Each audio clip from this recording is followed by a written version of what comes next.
City সেন্টারে পাম্পে সকাল 7টা দিয়ে লাইনে দাঁড়িয়ে আছি। গাড়ি দেখো, এই পাশে একটা লাইন, এই পাশে একটা, এই পাশের লাইনে কম করে 500 থেকে 600টা গাড়ি, আর এই পাশের লাইনে গাড়ি হবে 700টা প্রায়। আর 10টা বাজে এখনও গ্যাস আসেনি। কেউ কেউ সারা রাত ধরে দাঁড়িয়ে আছে, 12টা 1টার সময় এসে ঘুমিয়েছে।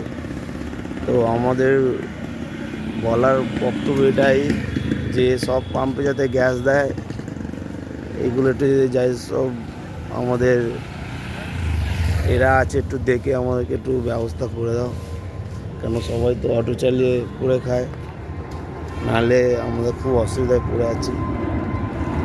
একটু দেখো, আর সবাই মিলে ভিডিও সোশ্যাল মিডিয়া শেয়ার করো, আমরা কত অসুবিধায় আছি। দেখো গ্যাসের লাইনটা দেখো, খালি গ্যাসের লাইনটা দেখো।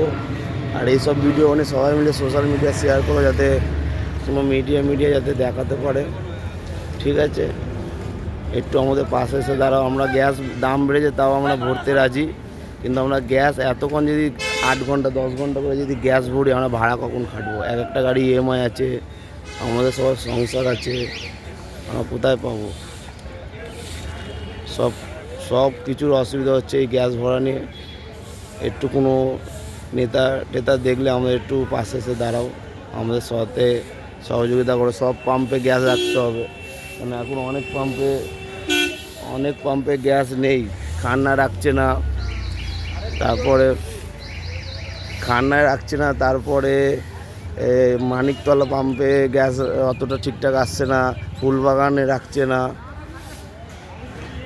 একটু দেখলে আমাদের সাথে শেয়ার করো।